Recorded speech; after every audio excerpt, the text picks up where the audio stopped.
living in a secular society and living in a society that has a lot of people that are atheists, that have no belief system at all, is you find a belief system. And that's a lot of these people that call themselves atheists, or they've subscribed to the religion of woke. You know, their God is equity and inclusiveness. Their God is this ideology that they think that you have to subscribe to. And that's why it's spooky.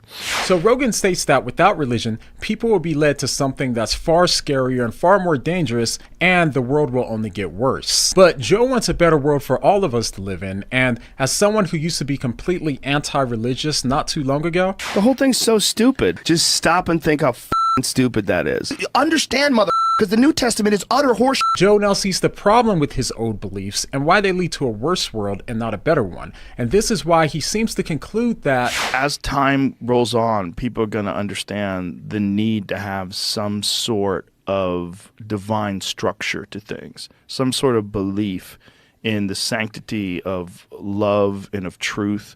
And a lot of that comes from religion.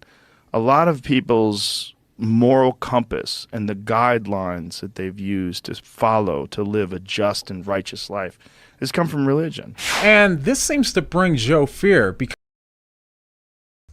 Bro, isn't that crazy? It's not. No, I mean, like, looking at the old clips of Joe and then to that now, it's like night and day difference. But that's what happens to a lot of people, like, right now. Like, when we think about it, there was, and probably this was more common with Gen X, but there was a time where it's like, well, I'm going to go do all my things. I'm going to go sleep around, do all these craziness. And then at the end, like when I'm closer to my deathbed, then I'll start worrying about seeking after God. Like right now, what we just have is, well, I don't care about God and we're just going to go ham and just do whatever we can. So like right now, I feel like our generation and Gen Z is worse. But there was a time where people were like, yeah, I know God's there, but I still want to do my own thing, and then before I die, I get there. And, like, that video definitely looks like it must have been at least 10 years ago. Which one? The old one? Yeah, the old one. Yeah. So it's interesting to see just the fact that as Joe gets older, as he's progressing through life, as he's continually getting more experience, it's not more of that, hey, well, there's some sense out of this whole, like, religion thing, and oh, snap, like, here's, like, some structure that maybe... Obviously, well, he's admitting that he needed and that he wants and that he was able to get just from learning about all these different religions.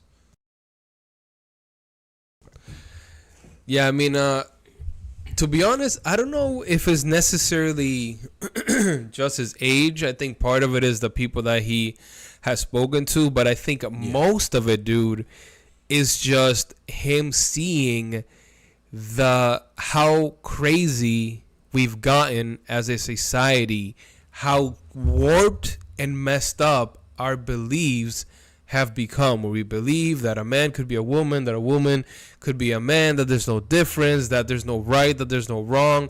You can't even, like, I mean, I was just watching a video today where, they were talking about, women's rights and abortion and all this stuff. And this dude literally was justifying, trying to make his point that, in a society, you could make a case that, if there's people like growing up in slums or being born in slums and like basically they're like the lowest of the low, they're not contributing to society. Yeah. That, the government could deem them as unworthy to live. And he's equating that to like, we should do this and therefore we should also be willing and able to get rid of kids from their mother's womb. Like that is insane.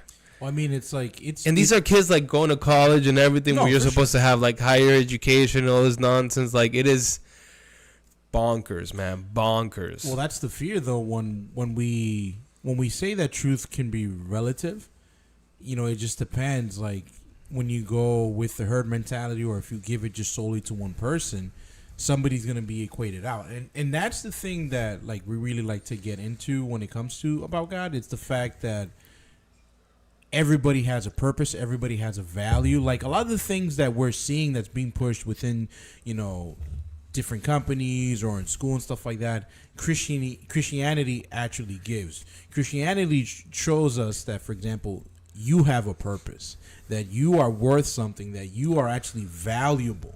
So it's no longer just the fact of, let me push this idea down where all these other people are forced to believe that, but instead, God, the creator of the universe, gave you a specific purpose, it gave specific value. Well, I think like that's the problem where you say that, there is no truth, right? Or that we came from nothing, because at that point is that whose truth do you rely on to dictate how we should do society? And that argument so easily falls apart because you look at our history, you look at terrible times like the Holocaust, like slavery, and at that point you're like, well, so those people agreed, right, as a society, because a lot of them go to, well, as a society we agree that we should be doing this. Like, really, you want to trust society? Well, let me show you what society has done in the past. Like, that's gonna be what's gonna dictate how you carry yourself.